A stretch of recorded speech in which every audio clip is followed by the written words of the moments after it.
Olá, alunos, vamos fazer aqui, conversar sobre alguns exercícios sobre o sistema de refrigeração.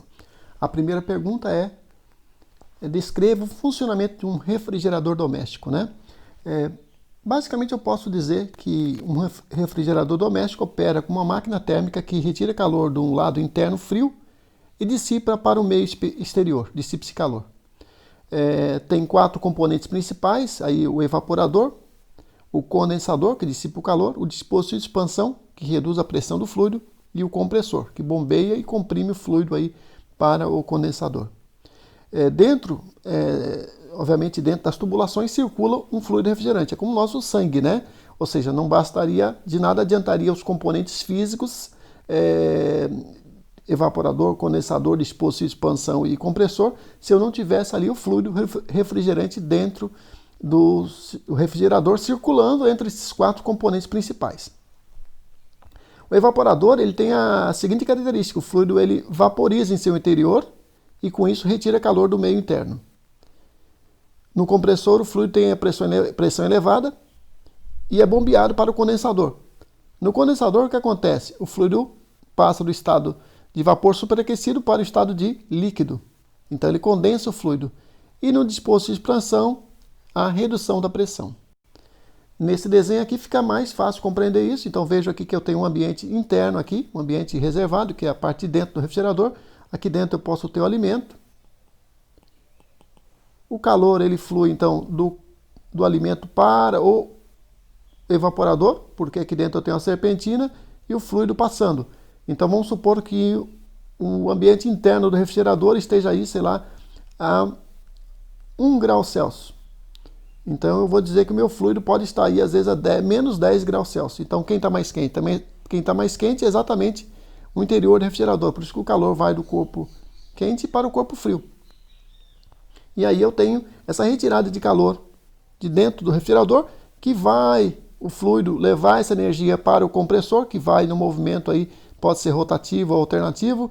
O compressor vai levar esse fluido superaquecido para o condensador, onde ele dissipa, né? Ele dissipa energia aí para o meio externo. Então vejo que se o meio externo está a 32 graus Celsius, meu fluido vai estar aí na ordem de 45 graus Celsius, 40 graus Celsius, pelo menos 10 graus aí superior à temperatura ambiente. E nesse processo passa de vapor superaquecido para líquido, né? Saindo aqui líquido e passando pelo dispositivo de expansão, que pode ser um capilar, por exemplo, um refrigerador, ou um dispositivo de expansão, ou até mesmo em splits, um pistão.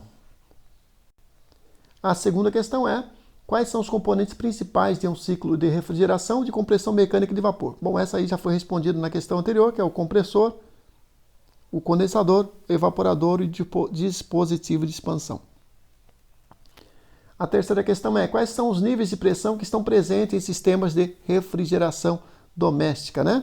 Então veja aí, vai depender muito do tipo de fluido. Então, vamos supor que seja o R134.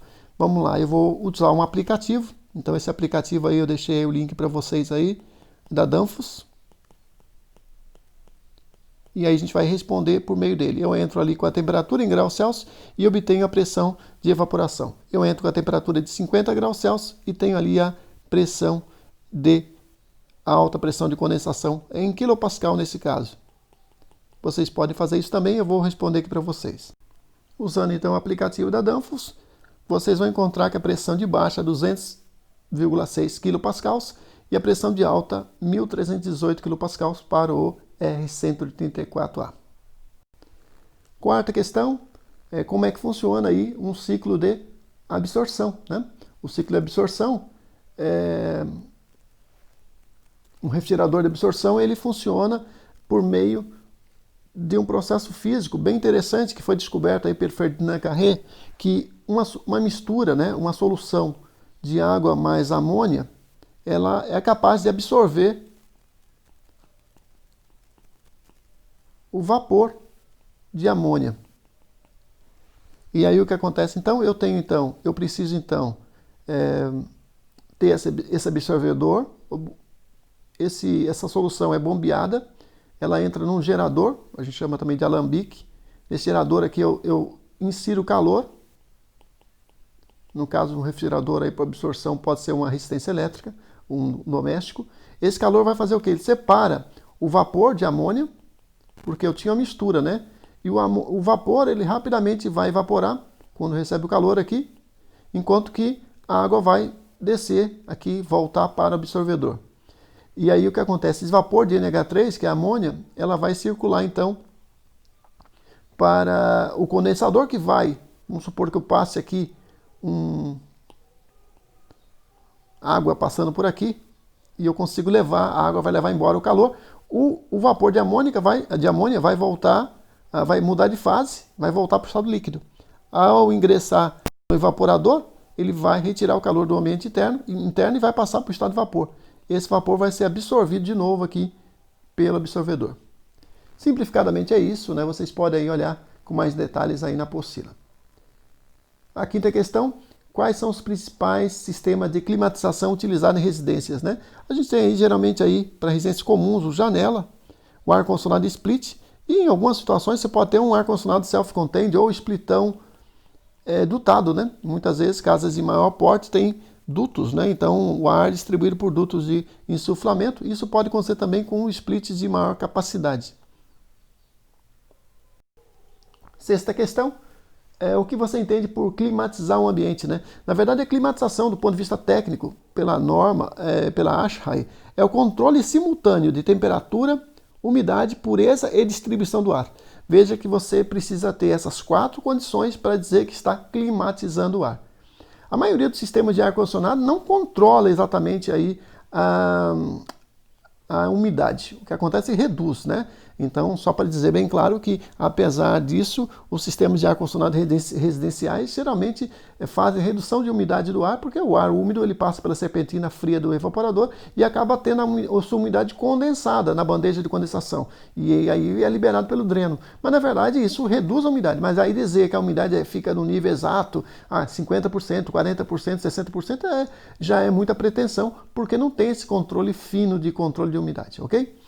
Muitos sistemas também split nem fazem o controle da pureza também do ar, porque na verdade o que se diz que é um filtro no split, na verdade é uma tela de proteção praticamente, e tem pouca eficácia aí no controle de impureza de menor diâmetro, né? Então vejo que também a distribuição do ar também muitas vezes ela não se dá de maneira adequada. Muitas vezes eu tenho um split aí colocado numa posição que ela atende uma zona de conforto, enquanto que outras regiões ficam aí com a temperatura mais elevada. Ou seja, uma má distribuição da posição do ar-condicionado também pode causar aí um erro de distribuição. 7. Qual a definição de refrigeração? Do ponto de vista técnico, pode dizer que refrigeração é um processo de remoção do calor de um meio isolado, reduzindo sua temperatura e mantendo essa condição por meios mecânicos ou naturais. Vejo aí que eu usei meios mecânicos ou naturais, porque se eu tiver, por exemplo, uma caixa aí, uma caixa isolada, e eu colocar gelo aqui dentro, por exemplo, eu posso manter essa temperatura aí por meio natural, meio do gelo. Agora, eu posso fazer isso, olha, eu removo o calor de um ambiente isolado, ou seja, o interior do refrigerador é um ambiente isolado. E eu reduzo essa temperatura, né, e mantenho ela. Como é que eu consigo manter? Passando fluxo de fluido refrigerante sempre por dentro do refrigerador, do evaporador, né? Mantendo o bombeamento do fluxo de fluido refrigerante. Né? Então vejo que essa é a ideia da refrigeração. Agora é interessante o seguinte: vocês sabem que o calor vai do corpo quente para o frio, naturalmente. E aí vejo que o refrigerador consegue inverter isso. Eu consigo retirar calor dentro do refrigerador está menos 1 grau. Menos 1 grau Celsius. E lá fora está 32 graus Celsius. Aí eu tenho um isolamento aqui. E eu consigo, mesmo assim, retirar o calor do meio de menos 1 grau para um ambiente a 32 graus, de maneira mecânica. Né? Ou seja, eu inverti o sentido natural de fluxo de calor. Próxima questão. A 8. Que temperaturas são comuns aí nos refrigeradores domésticos? Geralmente aí você pode dizer que no congelador, a parte que fica mais fria, da ordem aí de menos 10 graus Celsius, né?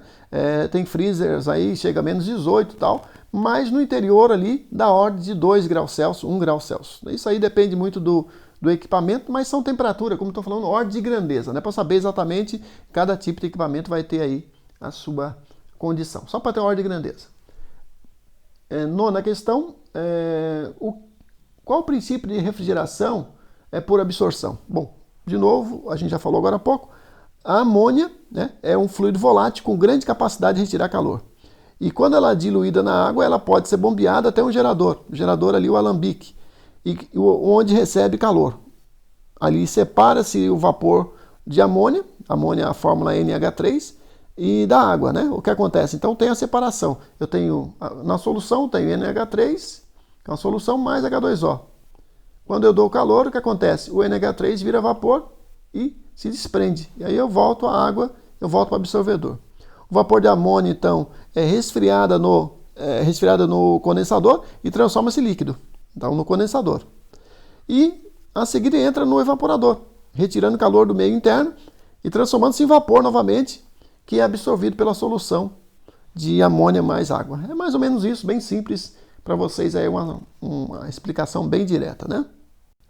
Finalmente, 10ª questão, o que acontece quando o fluido passa pelo evaporador? Né? Aqui eu representei aqui o que seria aí um evaporador esticado, vamos dizer assim, numa linha. O que acontece com o fluido? Ele se vaporiza nesse processo e ao se vaporizar, ele acaba retirando o calor do meio interno. Vamos supor então que o meio interno do refrigerador seja aqui esse aqui é o meio frio, né? Fica esquisito dizer meio frio, né? O ambiente frio, né? Interior do refrigerador, pode ser melhor assim, interior do refrigerador. O que acontece é que aqui eu tenho comida, o alimento, e esse alimento ele acaba sendo liberando o calor dele para o fluido que está muito mais frio. Nesse processo, veja que começa a formar bolinha de vapor, ó. E até que no final do evaporador o fluido está 100% vapor ou até mais, ou vapor superaquecido. Normalmente a gente consegue aí que o fluido fique em vapor superaquecido, né? Às vezes se consegue também um superaquecimento adicional, enrolando aí a saída do condensador na entrada do compressor. Aí aquele calor da condensação, daquele final do processo de condensação do líquido ali, ele acaba sendo aproveitado ali para garantir que não entre nenhum líquido no compressor. Só um detalhe interessante, lembrando que o processo de expansão, ele provoca um famoso flash gas. Isso significa o seguinte, quando começa a expandir, eu tinha líquido, mas no processo de expansão, parte do líquido vira vapor, pelo menos da ordem de 30%. Então, eu tenho na entrada do evaporador aproximadamente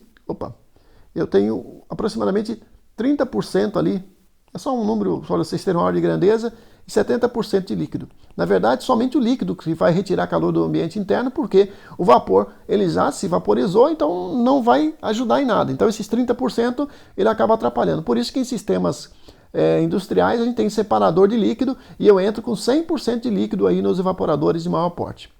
É isso, espero ter entendido e até a próxima aula. Ele acaba